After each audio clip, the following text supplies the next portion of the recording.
എങ്ങനെയുണ്ട്? എന്തൊക്കെയുണ്ട് വിശേഷങ്ങൾ? അടിപൊളി, അടിപൊളി. സൂപ്പർ വിശേഷം. അപ്പൊ നമ്മുടെ അന്നത്തെ വീഡിയോ കണ്ടതിന് ശേഷം ഒരുപാട് ആൾക്കാർ വിളിച്ചു. ഒരുപാട് ആൾക്കാർ വിളിച്ചിട്ട് കഴിക്കാൻ വരുന്നുണ്ട്.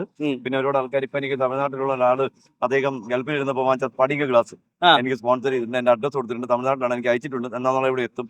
പിന്നെ ഒരുപാട് പെരുന്നാളിൽ തന്നെ കഴിക്കാൻ അവരോട് വിളിച്ച് വീട്ടിൽ എനിക്ക് പോകാൻ പറ്റില്ല, ഒരിടത്തും പോകാൻ പറ്റില്ല. ഇന്നലെ കാട്ടാക്കടയിൽ ഒരു കുഞ്ഞു മോളുടെ ബർത്ത്ഡേ ആയിരുന്നു, പോകാൻ പറ്റില്ല. എനിക്കൊരു അവാർഡ് ഉണ്ടായിരുന്നു. ഇപ്പോൾ എനിക്ക് തോന്നുന്നത് ഈ ഓണത്തിന് എനിക്ക് 1000 വീട്ടിലെങ്കിലും കഴിക്കാൻ പോകാൻ വിളിച്ചിട്ടുണ്ട് എന്നെ. എനിക്ക് പറ്റാത്തത് നമ്മളെ കിഷോർജിയെ കൂടെ കുറച്ച് സ്ഥലത്ത് അയക്കാന്ന് വിചാരിച്ചു. അപ്പൊ നമ്മൾ ഷെയർ ഇട്ട് നമ്മൾ പ്രോഗ്രാം എല്ലാവരും ഒരുമിച്ചാണ്. കിഷോർജി ഒന്ന് പ്രേക്ഷകർക്ക് പരിചയപ്പെടുത്തി.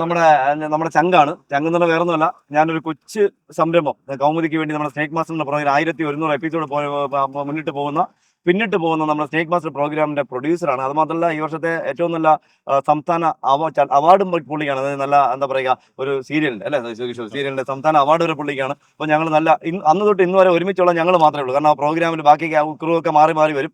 തുടക്കം മുതൽ ഇന്ന് വരെ 1100 ചില്ലാണ് എപ്പിസോഡായി. ഞങ്ങൾ മാത്രമേ എന്നും ഉള്ളത്, എന്നും കാണുന്ന മുഖം ഇതാണ്. അപ്പോൾ നമ്മുടെ പ്രിയപ്പെട്ട ചങ്ക എന്ത് അത്യാവശ്യം എനിക്ക് എന്തെങ്കിലും കടി കിട്ടിയാൽ പോലും ആരും അറിയാതെ സംരക്ഷിക്കുന്ന ഒരു വ്യക്തിയാണ്. എനിക്കൊരു കടി കിട്ടി ഞാൻ വിളിച്ചു, കിഷോർജി ചെറിയൊരു അബദ്ധം പറ്റിയിട്ട് ഞാൻ ഹോസ്പിറ്റലാണെന്ന് പറയുമ്പോൾ ആരും അറിയാതെ കൗമുദി പോലും അറിയിക്കാതെ വന്ന് കാവലിരിക്കുന്ന കൂട്ടിരിക്കുന്ന ഇദ്ദേഹം. ഇപ്പൊ എനിക്ക് ആത്മാർത്ഥമുള്ള സുഹൃത്തുക്കൾ ഇവരെ പോലെ 5-6 പേര് മാത്രമേ ഉള്ളൂ. ബാക്കിയുള്ളവരൊക്കെ എന്റെ കൂടെ നിന്നിട്ട് എന്റെ കാലിന്റെ മണ്ണ് മാറ്റാൻ നിന്നവരാണ്. അവരെല്ലാം ഒളിച്ചു പോയി. ഞാൻ ഒളിച്ചു പോകുന്നതിന് മുമ്പ് ഞാൻ നേരെ മനസ്സിലാക്കി ഇപ്പൊ ഇവരെ പോലെ കുറച്ച് പേര് മാത്രം ആത്മാർത്ഥമായിട്ടുള്ളത്.